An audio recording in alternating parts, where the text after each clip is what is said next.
Makanya dia yang dibunuh dalam keadaannya sebagai manusia, bukan Tuhan itu dibunuh. Tuhan tidak bisa mati, tetapi disalibkan bagi kami dalam kemanusiaannya.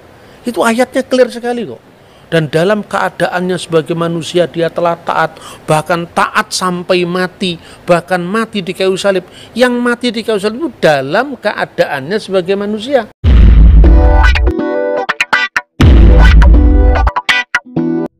Shalom saudaraku yang dikasihi Tuhan.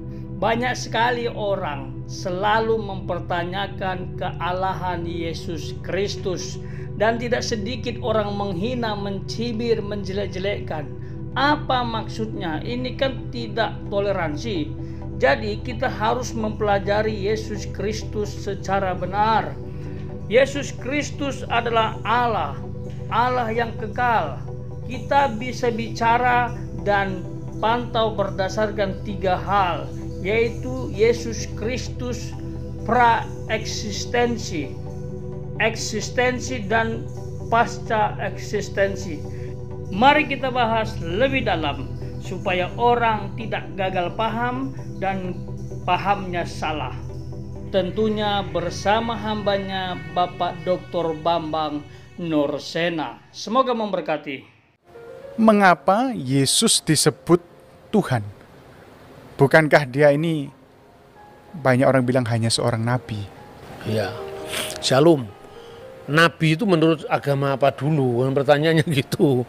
Kalau nabi menurut agama Islam misalnya ya, seorang yang menerima wahyu Tuhan tidak wajib menyampaikannya kepada umat.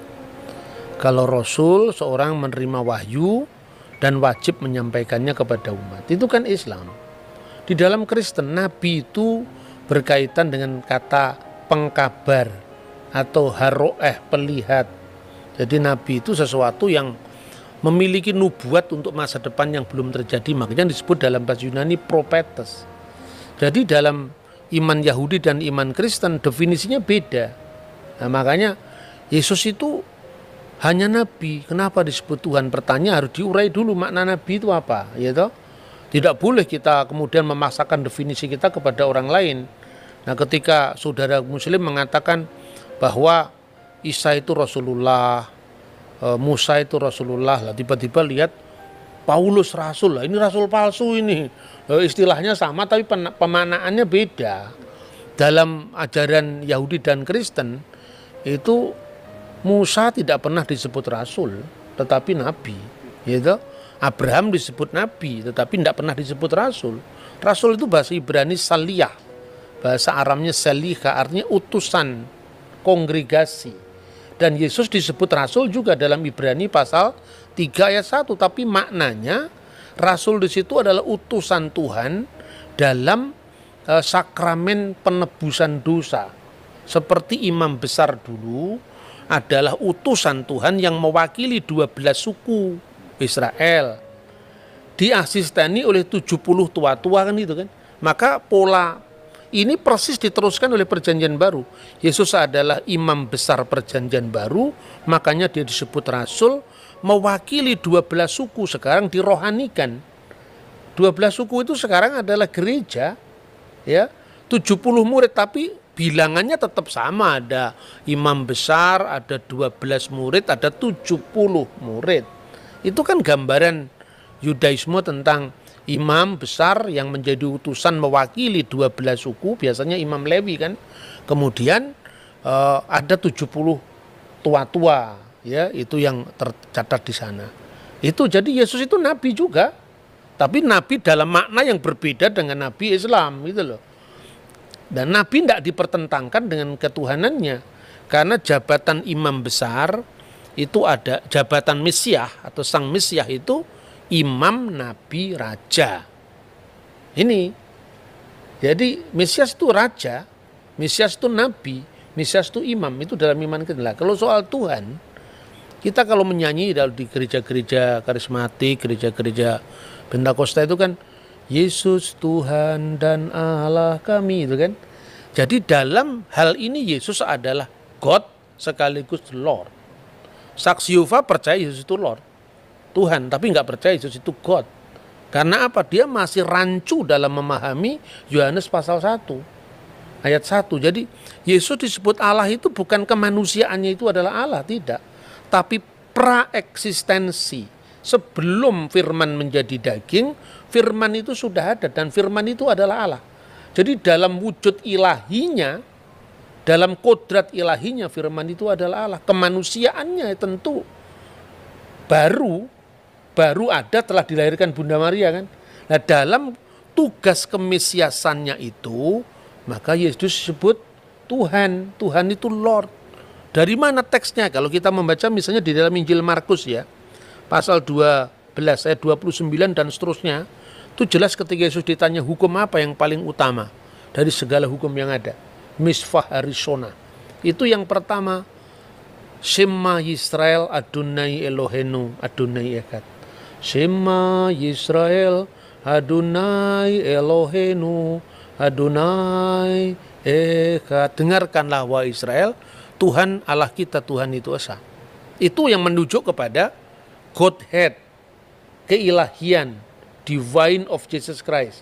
Tapi kalau kita membaca ayat-ayat selanjutnya, misalnya di dalam pasal 12 mulai dari ayat 30 berapa ini?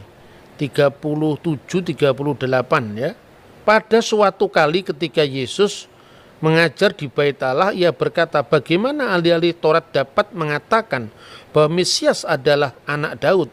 Daud sendiri oleh pimpinan Roh Kudus berkata, Tuhan telah berfirman kepada Tuanku, duduklah di sebelah kananku sampai musuh-musuhmu kutaruh di bawah kakimu. Daud sendiri menyebut dia tuannya. Bagaimana mungkin ia anaknya pula? Orang yang besar jumlahnya mendengarkan dia dengan penuh minat. Jadi Yesus itu anak Daud, betul. Secara daging. Makanya Injil Matius diawali dari inilah silsilah Yesus Kristus, the book generation, ya, Sefer Toledot Yesua Hamasiah. Buku generasi, buku silsilah Yesus Kristus ben David, anaknya Daud ben Abraham. Jadi secara daging dia anaknya Daud karena dia keturunan Daud. Itulah yang merujuk pada kemanusiaan Yesus Kristus. Makanya orang banyak itu kan kaget. Loh katanya di Mazmur kan dikatakan dia adalah Tuan, Adoni, Tuanku. Bagaimana dia disebut tuannya Daud sekaligus anaknya Daud? Coba kita baca Mazmur ya, Tehillim 110 kita baca di sana. Ayat 1 dulu, Mazmur mesianik. Ya, Mazmur mesianik, betul. Le David Mismor Neum Adonai Ladoni Sef Lemini Ad Asid Oyefeha Hadom Relak Leha, menjadi tumpuan kakimu. Jadi kalau di sini diterjemahkan secara bebas begini. Mazmur Daud. Tuhan mendeklarasikan kepada Tuanku, duduk di sebelah kananku sampai ku buat musuh-musuhmu menjadi tumpuan kakimu. Nah, itu yang menarik adalah permainan kata kalau di bahasa Indonesia, Tuhan dengan huruf besar karena itu menerjemahkan YHWH. Sedangkan yang satu adalah Ladoni, Tuan, benar-benar Tuan. Nah, Tuhan itu Tuan di atas segala Tuan. Gitu. Nah, yang menarik di sini yang ayat keempat kali ya, Pak. Iya. Ini tentang keimaman. Nisba Adonai, velo yinachem, ata kohen leolam, al dibarti Malkisedek. Jadi Tuhan bersumpah dan dia tidak menyesal. Engkau adalah imam. Imam tapi menurut apa? Imam yang kekal menurut perkataan Melkisedek. Nah itu keimamannya Yesus, bukan imam berarti dalam dia harus keturunan Lewi, bukan. Tapi dia adalah imam menurut Melkisedek. Makanya tadi disebut ada 3 matra atau 3 aspek dalam gelar Mesias, yaitu raja pertama ya. Makanya disebutkan di situ firman Tuhan, Neum Hashem Ladoni, kepada Tuanku. Nah, dalam bahasa Indonesia tadi betul dikatakan Mas Edward bahwa kalau Anda membaca bukunya Muhammad Yamin, Kamus Melayu abad 18-19 itu Tuan segala Tuan, itu Tuhan. Jadi huruf H di sini menekankan ketuanan di atas ketuanan. Jadi penguasa segala penguasa. Dalam makna ini Yesus disebut Tuhan. Duduklah kamu di sebelah kananku. Apa konteksnya? Bukan berarti ada 2 kursi, terus Allah di sebelah kiri, Yesus di sebelah kanan. Bukan seperti itu. Itu artinya apa? Ruang Maha Kudus, tempat Sekinah ilahi, artinya kehadiran ilahi, itu sebelah kanannya adalah istana Daud. Jadi artinya bahwa Mesias itu akan menjadi raja kekal menurut dinasti Daud selama-lamanya. Maka duduklah kamu seflimini, duduklah kamu di sebelah yamin, sebelah kananku selama-lamanya. Itu aspek kerajaan, ya. Pada saat orang Majus membawa persembahan itu ada 3. Emas, kemenyan, mur. Emas itu kerajaan, menyimpulkan tentang raja. Kemenyan itu tadi yang ayat 4. Engkau adalah imam besar menurut aturan Melkisedek. Artinya Melkisedek itu kan tidak berbapak, tidak beribu, tidak bersisilah. Bukan berarti dia tidak punya bapak sungguhan. Ini ungkapan dalam bahasa kitab suci dan sesuai dengan apa yang lazim saat itu. Kalau di sidang pengadilan, ibunya diketahui, tapi bapaknya sudah mati, tidak diketahui. Ibunya bernama Miriam, bapaknya tidak diketahui, tidak berbapak. Ya, apater, bukan artinya dia lahir dari batu, bukan seperti itu. Itu konteksnya ungkapan-ungkapan seperti ini kalau orang awam kan sulit ya. Makanya kalau tidak paham membaca Alkitab dalam bahasa bahasa terjemahan letterlock, seperti yang misalnya terjemahan baru, silakan membaca Alkitab bahasa Indonesia masa kini, yaitu namanya terjemahan dynamic equivalent translation. Jadi diterjemahkan sesuai dengan maknanya, bukan bentuk bahasanya. Itu menarik. Jadi yang pertama raja, yang kedua imam, lambangnya adalah kemenyan, dan mur itu lambang penderitaan. Sekaligus juga bahan wangi-wangian kan mur itu. Jadi maka ketika Yesus itu diminyaki dengan minyak wangi dan mur, itu melambangkan via dulurusannya. Maka imam, nabi, raja. Nabi ini merujuk pada figur hamba Tuhan yang menderita yang dinubuatkan di dalam Yesaya pasal 53, Mazmur pasal 20 ayat 17. Jadi artinya kita tidak boleh menilai agama orang itu dari sudut pandang kita, tidak akan pernah bisa ketemu. Ini kan musimnya debat sekarang ya. Kalau musim durian itu lebih enak. Habis makan durian, makan manggis. Kalau musim debat begini, orang menang-menangan, tidak tahu metodenya, bagaimana berbicara tentang agama lain ya. Kalau nanti nggak cocok terus merasa kalah, pembunuhan karakter, nyerang pribadi, itu bukan Indonesia itu. Indonesia tidak seperti itu.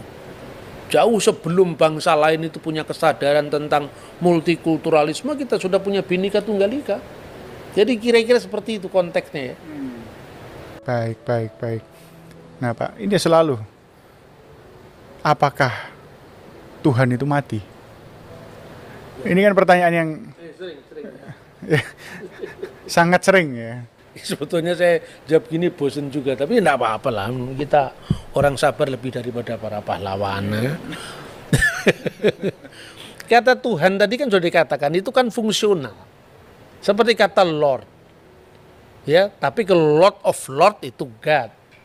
Lord itu Charles misalnya. Kalau Charles mati, yang mati itu apa Lordnya apa Charlesnya? Ya Charlesnya. Lord tidak bisa mati kan, Lord itu jabatan. Semisal misalnya Presiden Soekarno wafat. Yang wafat kan fisik Soekarnonya. Presiden kan itu jabatan, mana bisa jabatan wafat. Makanya dia yang dibunuh dalam keadaannya sebagai manusia, bukan Tuhan itu dibunuh. Tuhan tidak bisa mati.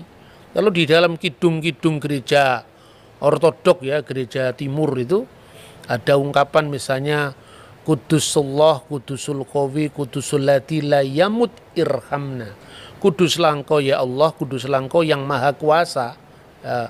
Kudusu ayyuhal qawi, Kudusul Lati la yamut irhamna. Kuduslah engkau yang tak berkematian. Ya, kasihanilah kami. Tapi ada rumusan yang berasal dari gereja-gereja non-Kalsedonian yang berbunyi ya, Kudusulillah kudusulil qawi kudus, kudusulillahi la yamut irhamna, kudusun kudusun ya man sulibta anirhamna. Kuduslah engkau ya Allah, kuduslah engkau yang maha kuasa, kuduslah engkau yang tak berkematian, yang disalibkan bagi kami, kasihanilah kami. Jadi Yesus itu tidak bisa mati sebagai firman Allah, tetapi disalibkan bagi kami dalam kemanusiaannya. Itu ayatnya clear sekali kok. Dan dalam keadaannya sebagai manusia dia telah taat, bahkan taat sampai mati, bahkan mati di kayu salib. Yang mati di kayu salib itu dalam keadaannya sebagai manusia. Diulang lagi, ini dari Filipi ya, Filipi pasal 2. Diulang lagi misalnya dalam 1 Petrus pasal 3 ayatnya 18. Dia yang dibunuh dalam keadaannya sebagai manusia. Jadi jangan GR Tuhannya orang Kristen mati. Itu kan bukan seperti itulah. Maka beragama itu yang beradab lah. Menilai orang lain itu dalam presuposisi agama yang bersangkutan. Kalau agamanya pengkritik ini dikritik kan ya marah. Ya. Maka janganlah suka membuat kesalahpahaman, memelihara kesalahpahaman, memelihara paham yang salah meskipun sudah dijelaskan. Agree in disagreement. Kita berbeda dalam, ya kita setuju dalam ketidaksetujuan. Kita memang berbeda, kita memang tidak sama, tapi kita bisa bersama-sama. Bahwa dalam setiap agama itu punya misi, punya dakwah, yang tidak usah dipersoalkan. Kalau di Kristen misalnya, Rasul Paulus pernah mengatakan, celakalah saya kalau saya tidak memberitakan Injil. Celakalah aku apabila aku tidak memberitakan Injil. Kemudian apa harus dicela? Wah, Kristen tuh hati-hati. Itu agama yang suka mempengaruhi orang lain. Setiap agama kan mempengaruhi orang lain. Lihat dulu Nusantara ini Hindu-Buddha dengan kejayaannya Majapahit itu. Kemudian karena dakwahnya para wali, kemudian menjadi Islam. Nah sekarang kalau misalnya ada orang Islam menjadi Kristen, ya biarkan saja lah. Itu kan hak asasi manusia. Tidak perlu harus ada gerakan anti pemurtadan. Murtad dan tidak murtad tergantung dari pihak mana kita melihat kan. Marilah kita berspiritualitas yang berbhinneka tunggal ika. Berbeda-beda tetapi satu. Tidak usah usil dengan orang lain, apalagi itu orang yang agamanya sungguh berbeda dengan dia, tidak bisa dipahami menurut dia. Itu saya kira ya, semoga ini bisa mencerahkan. Pak, ini yang terakhir Pak. Ayat-ayat mana yang membuktikan atau menyebutkan bahwa Yesus itu adalah Tuhan? Ya tentu banyak sekali ya. Misalnya Kisah Rasul pasal 2 ayat 36. Karena Allah telah menjadikan Yesus yang kamu salibkan sebagai Tuhan dan Kristus. Tapi sekali lagi, ini kata Tuhan ini maknanya Lord loh. Nah, Adonai, tetap pemilik, pemelihara, ya, fungsional. Kalau itu perlu ditambahkan, jangan hanya mengatakan pertanyaan Yesus di mana disebut Tuhan, tapi di mana Yesus disebut Allah. Dalam Yohanes 1:1, Firman itu bersama-sama dengan Allah dan Firman itu adalah Allah. Firman itu adalah memra Allah, tapi sekaligus memra min khedem Allah. Firman yang itu adalah bersama-sama dengan Allah, min khedem Allah, sekaligus firman itu adalah Allah sendiri. Ya, terus terakhir barangkali ya, orang mengatakan, di mana Yesus pernah mengatakan, ya akulah Allah, sembahlah aku. Ya, tidak ada ungkapan seperti itu. Tapi apakah berarti kalau misalnya Jokowi tidak pernah, saya Presiden Indonesia, hormatlah kepada saya, kan nggak perlu. Orang sudah tahu kalau dia Jokowi, Presiden, ya tahu? Tuh, kalau dalam konteks kitab suci, pertanyaan itu bisa dibalik. Di mana di dalam ayat Alkitab pernah dikatakan, aku, kata Yesus, bukan Allah, jangan sembah aku? Tidak ada. Apa berarti mereka mau mengaku? Kalau gitu Yesus Allah, kan tidak seperti itu. Wong dia Islam kan tidak mungkin mengaku Yesus adalah Allah. Kita Kristen ya tidak mungkin mengakui Quran itu adalah firman Allah atau Muhammad adalah Rasulullah atau Nabi Allah. Setiap agama itu kafir terhadap agama lain. Tidak usah kita menstigmakan orang lain kafir, orang lain yang berbeda harus kita musuhi, tidak perlu. Karena apa? kita ini sama-sama kafir sekaligus sama-sama beriman. Kita beriman kepada yang kita imani toh. Kita beriman pada Yesus. Tapi bagi orang Muslim kan nggak beriman pada Yesus, berarti kafir terhadap Yesus. Kan gitu kan? Kita percaya kepada Alkitab. Yang lain nggak percaya kepada Alkitab. Kamu kafir terhadap Alkitab, tapi kamu beriman pada Vedamu. Kamu beriman pada Tipitakamu, kan gitu kan? Jadi itulah etika kita dalam berbangsa dan bernegara. Tidak boleh kita memaksakan ruang privat kita ke ruang publik, kemudian orang lain harus sama dengan kita dan diukur dari kita. Tidak bisa itu. Terima kasih saudaraku sudah mendengarkan penjelasan hambanya Bapak Dr. Bambang Nursena terkait dengan ketuhanan Yesus Kristus yang memiliki kaitan dengan Allah Tritunggal.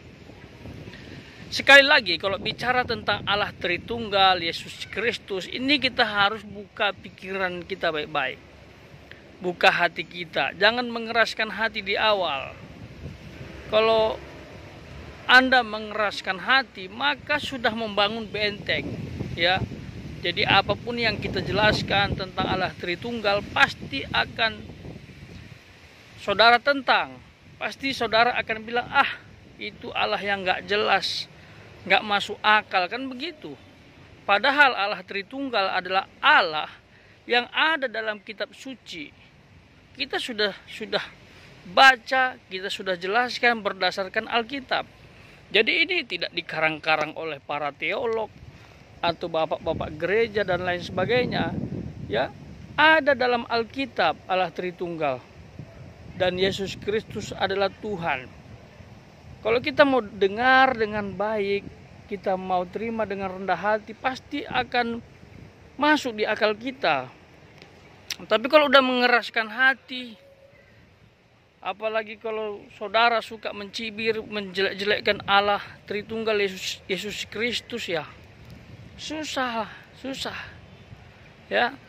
Karena kenapa? Allah Tritunggal, Allah inkarnasi, mengambil rupa manusia, yaitu Yesus Kristus, itu adalah Allah yang melampaui akal. Akal manusia yang terbatas ini tidak bisa sepenuhnya memahami Allah dengan baik dan benar, ya, karena Dia adalah Allah yang tidak terbatas. Itu sebabnya dibutuhkan iman sebagai balance dalam hidup ini. Kalau enggak, ya kita jadi ragu kepada Tuhan Yesus, kepada Allah Tritunggal. Makanya nggak sedikit orang meninggalkan Tuhan karena memang imannya nggak kuat, hanya logika saja. Dan tidak sedikit orang menjadi ateis, yaitu orang yang tidak percaya adanya Tuhan. Itu ateis. Ya. Jadi kita harus rendah hati. Karena ini ajaran kitab suci yang dahsyat sekali. Hambanya sudah gali betul-betul berdasarkan teks asli bahasa Ibrani. Siapa Allah Tritunggal? Siapa sebenarnya Yesus Kristus itu? Ada 3 garis besar yang sebenarnya bisa kita gunakan untuk menggali Allah Tritunggal ini. Yang pertama, praeksistensi. Apa maksudnya? Yaitu sebelum Allah ini mengambil rupa manusia, itu praeksistensi. Sebelum Dia menjadi manusia, sebelum Dia mati di salib untuk menebus manusia yang berdosa, Allah itu ada. Dan Dia memang kekal. Menggunakan istilah firman dalam konsep Allah Tritunggal. Jadi yang jadi manusia itu dalam praeksistensi adalah firman. Bapa, Anak, dan Roh Kudus itu Allah Tritunggal. Nah, anak yang dimaksud atau putra itulah firman dalam Allah Tritunggal. Nah, putra itulah, anak itulah yang menjadi manusia. Tapi sebenarnya Dia siapa dalam praeksistensi atau sebelum Dia jadi manusia? Dia adalah firman. Itu. Tercatat dalam kitab Yohanes pasal 1 ayat 1. Pada mulanya adalah firman. Firman itu bersama-sama dengan Allah. Firman itu adalah Allah. Di ayat berikutnya firman itu mencipta. Atau Allah mencipta dengan firman-Nya. Itu. Lalu ayat ke-14 jelas mengatakan bahwa firman itu menjadi manusia. Itu dia dasarnya. Ya. Jadi firman itu adalah Allah. Dan firman itu adalah Allah yang menjadi manusia. Itu praeksistensi. Ya, dia sudah ada. Dia sudah ada dan dia sudah berkarya. Itulah firman. Kalau dalam konteks Allah Tritunggal, 3 tetapi 1, Bapa, Anak, dan Roh Kudus. Itu. Dan kita harus tahu alasan mengapa firman itu harus jadi manusia. Alasannya jelas itu dalam kitab Perjanjian Lama. Karena manusia udah berdosa, kehilangan kemuliaan Allah. Gara-gara Adam dan Hawa melanggar perintah Allah. Sehingga seluruh keturunannya menjadi berdosa. Ada dosa asal yang mereka terima. Karena Adam dan Hawa, semua manusia. Selama dia manusia, Anda berdosa.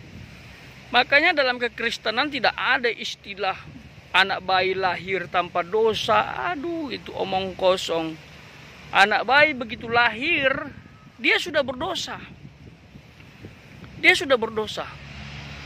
Sudah ada dosa, namanya dosa asal. Yang diwariskan oleh Adam dan Hawa secara otomatis. Hanya saja dia belum mempunyai dosa perbuatan. Itu yang benar. Tapi dosa asal dia sudah ada. Nah, dosa inilah yang harus ditebus. Harus dibayar melalui kematian Tuhan Yesus di kayu salib. Atau Allah yang menjadi manusia tadi. Itu. Dosa inilah yang harus mengalami penebusan dosa. Nggak bisa tanpa penebusan dosa. Kalau nggak ada manusia pun yang bisa selamat. Itu sebabnya manusia harus mengalami penebusan melalui kematian Yesus di kayu salib. Seandainya cuman saya di muka bumi ini manusia tinggal, dan dia akan tetap menjadi manusia. Ya firman tadi, dan mati di salib supaya saya diselamatkan. Dan itu tidak otomatis, saya harus percaya, terima dia sebagai Tuhan dan Juru Selamat. Maka saya diselamatkan. Itu dia. Jadi penyaliban Kristus itu sangat penting. Bukan sebarang karya. Harus. Atau Yesus harus disalib. Itu. Harus disalib. Ini di luar kemampuan nalar manusia. Manusia terbatas untuk memahami kenapa Allah harus jadi manusia dan harus disalib. Terbatas. Tuhan sudah punya makrifat, kemampuan itu sebelum dunia dijadikan. Itu. Tapi yang jelas dia harus jadi manusia. Mengambil rupa manusia. Mati disalib. Itu. Bagi orang Kristen, penyaliban Kristus ini adalah karya yang luar biasa. Itu. Jangan main-main. Nah, itu praeksistensi. Bagaimana dengan eksistensi? Nah, itu dia menjadi manusia. Menjadi manusia dan harus disalib. Seperti yang saya bilang tadi. Dia mati sebagai manusia. Dia sudah menang. Dia sudah bangkit. Dia sudah berkarya memenuhi apa yang dia janjikan dalam kitab suci. Tercatat dalam kitab Perjanjian Lama, banyak sekali ayatnya. Ya, tercatat dalam kitab Perjanjian Lama dan digenapi dalam Perjanjian Baru. Ini jadi karya ini bukan karya yang main-main. Karya yang layak dipandang sebelah mata. Ini karya yang bisa mengubah, mempengaruhi kehidupan manusia. Yang awalnya manusia kehilangan pengharapan, mati pasti masuk neraka, Tapi karena pengorbanan Kristus di salib, kita bisa diselamatkan dan mati masuk surga. Itu. Waktu dia datang ke dunia, ini eksistensi tadi. Kalau kita lihat Yesus datang ke dunia, kita harus ingat, Yesus itu memiliki dua natur. Ada Allah, ada manusia. Yesus Kristus adalah kemanusiaannya, tapi ada juga kealahannya. Itulah yang firman menjadi manusia. Itu. Jadi dua hal ini tidak bisa dipisahkan. Dia Allah sejati, dia juga manusia sejati. Yang mati dan yang dikorbankan itu kemanusiaannya. Itu.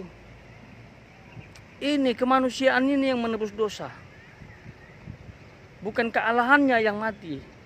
Karena banyak orang memplesetkan, oh kealahan Yesus Kristus mati, gimana Allah kok bisa mati? Yang mati itu adalah kemanusiaannya. Kealahannya tidak bisa mati. Kalau dia bisa mati, kealahannya berarti dia bukan Allah. Itu. Dan dia jadi manusia dan harus menebus manusia dari dosa. Itu. Kita harus ngerti nih pemahaman eksistensi ini. Dan dia mengalahkan maut. Dan dia menang. Kenapa Allah harus jadi manusia? Kenapa Allah harus menebus manusia itu? Karena manusia harus mengalami penebusan dosa yang pernah dilakukan Adam dan Hawa dan diwariskan kepada keturunannya, ini harus ditebus. Ini adalah karya Allah. Ini adalah inisiatif Allah. Ini adalah aturan Tuhan. Bukan aturan kita, bukan aturan manusia. Jadi jangan tanya, ngapain kita ditebus? Itu aturan Allah. Orang berdosa harus ditebus dan orang berdosa harus menerima penebus itu. Kalau nggak terima penebus, maka karya penebusan Yesus di kayu salib 2000 tahun yang lalu tidak akan bermanfaat bagi orang yang berdosa. Makanya Allah sudah mati di kayu salib. Kita peringati setiap hari Jumat Agung dan bangkit pada hari Paskah. Tetapi harus kita respon positif dengan cara menerima dia. Maka karya penebusan itu akan bermakna terjadi dalam kehidupan kita. Maka kita akan berpindah dari maut kepada kehidupan yang kekal. Itu. Ya. Jadi kalau bicara Yesus, bicara dua hal. Dia Allah sejati, dia juga manusia sejati. Yang mati di salib adalah kemanusiaannya, tetapi kealahannya tidak. Ya, yang kekal itu adalah kealahannya, yang sudah ada praeksistensi sebelum dia jadi manusia. Dia sudah ada dan dia ada dalam konteks atau dalam lingkup Allah Tritunggal. Itu memang tidak semudah yang dibayangkan kalau menjelaskan Allah Tritunggal ini. Pasti logika terbatas manusia ini kadang-kadang menolak. Itu sebabnya dibutuhkan iman. Kalau nggak dibutuhkan iman, wah berat. Banyak orang yang tinggalkan Tuhan karena bagi dia nggak masuk akal, gitu. Tapi sebenarnya bukan nggak masuk akal tentang Allah Tritunggal dan Yesus Kristus itu. Tapi yang benar itu melampaui akal, itu. Melampaui akal, dan dia adalah Allah yang tidak bisa dibatasi ruang dan waktu. Ya, manusia aja, sesama manusia, kita tidak bisa gunakan logika kita untuk memahami mereka dengan baik. Manusia gitu loh, atau objek apa di muka bumi ini, Anda bisa pahami dengan benar tanpa menimbulkan pertanyaan lagi? Pasti tidak bisa. Apalagi objeknya tentang Allah. Apalagi objeknya tentang pencipta. Sudah pasti logika kita terbatas. Jadi jangan sok tahu, sok ngerti tentang Allah itu. Ya. Nah, yang terakhir terkait dengan pasca eksistensi. Setelah kematiannya, setelah kebangkitannya, setelah kenaikannya ke surga. Yesus itu juga akan datang menjemput orang percaya. Yesus Kristus itu akan melakukan karya yang luar biasa bagi orang percaya, yaitu ada pengadilan tahta Kristus setelah rapture. Saudara mungkin pernah mendengar istilah rapture. Rapture itu adalah Yesus Kristus datang ke dunia, tetapi tidak menginjak tanah, tapi dia di awan-awan menjemput orang yang sudah percaya. Ada orang yang mati dalam Kristus, itu kuburannya dibongkar, lalu yang hidup saat itu dalam Kristus, dia juga badannya atau tubuhnya diubahkan dengan tubuh kemuliaan, lalu menyongsong Allah juga di awan-awan. Itulah yang dimaksud rapture, pengangkatan orang percaya. Tanda-tandanya sudah jelas ini mendekati, ya. Ada perang di mana-mana, ada gempa bumi dan lain sebagainya. Tinggal nafiri dibunyikan. Kalau nafiri dibunyikan, maka seluruh dunia akan mendengarkan suara itu. Maka disitulah Yesus Kristus, Tuhan itu datang beserta malaikatnya. Final sudah. Tidak ada lagi pengampunan dalam arti maafkan aku Tuhan, aku nggak diangkat, tolong diangkat dong, gitu. Nggak bisa lagi. Kalau Anda tidak percaya kepada Tuhan, maka Anda tidak diangkat. Anda akan masuk dalam penyiksaan, masuk dalam peristiwa tribulasi, tribulation, yang dimana antikris akan memerintah.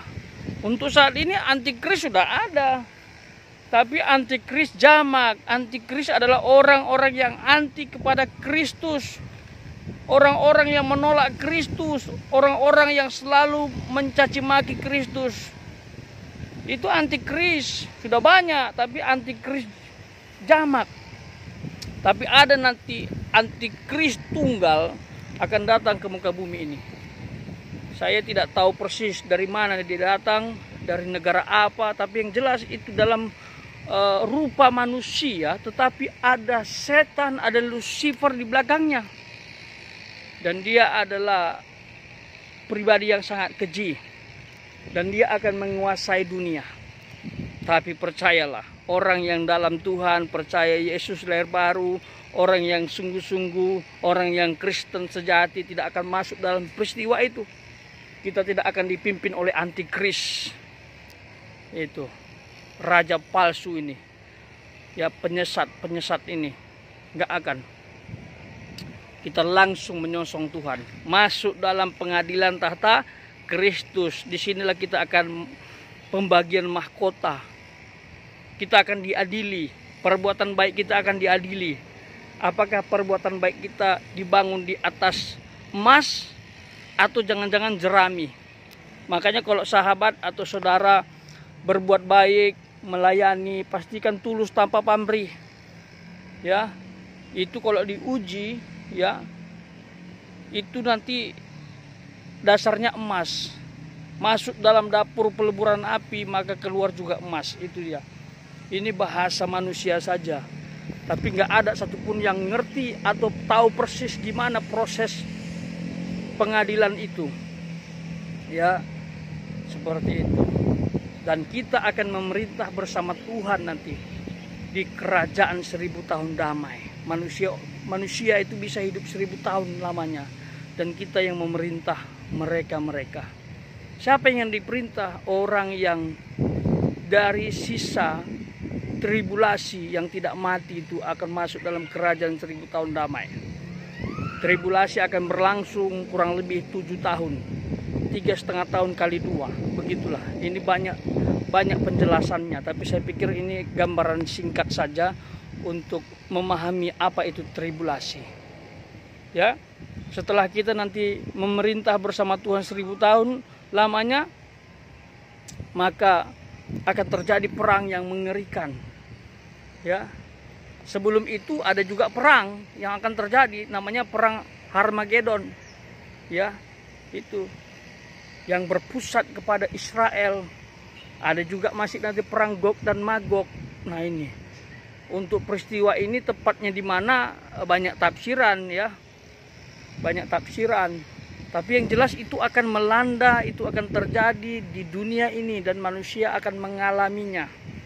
Tapi bagi anak Tuhan yang sudah diangkat Tuhan, masuk dalam pengadilan tahta Kristus tidak akan mengalaminya. Dahsyat bukan?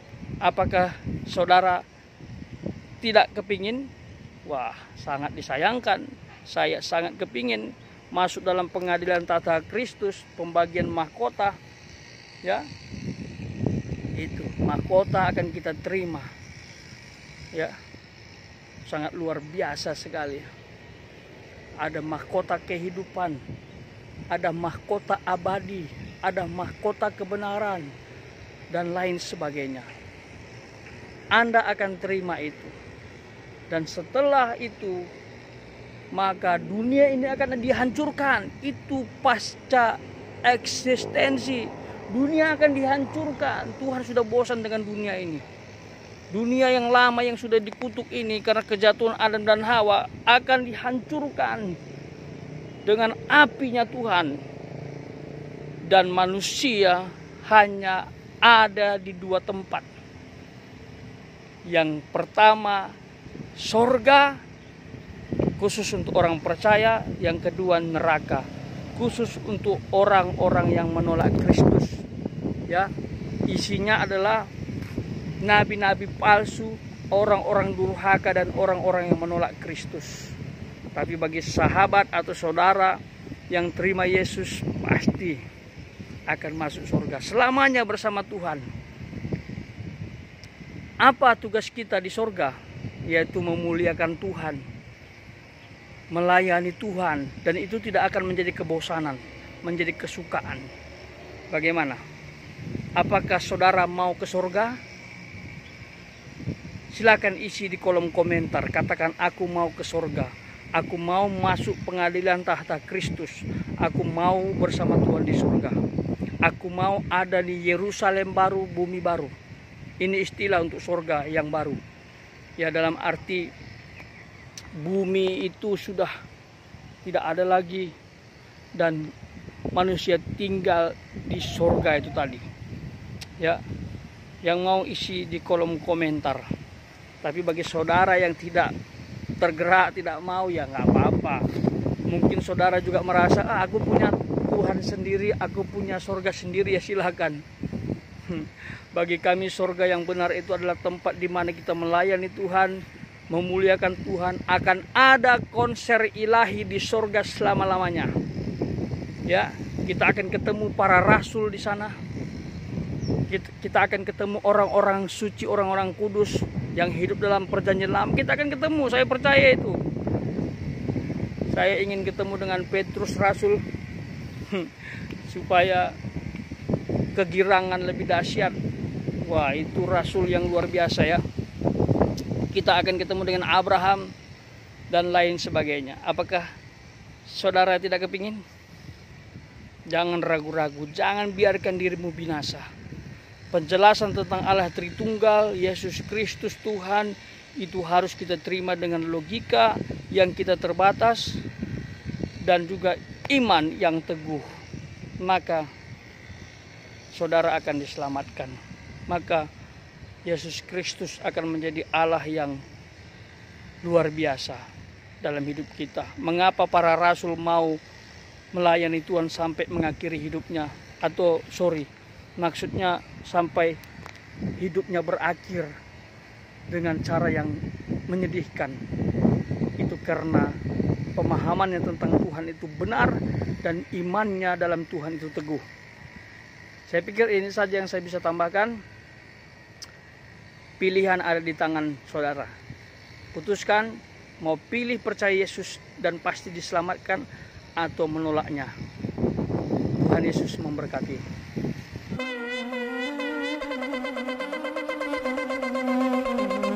Joy to the world, the Lord is come.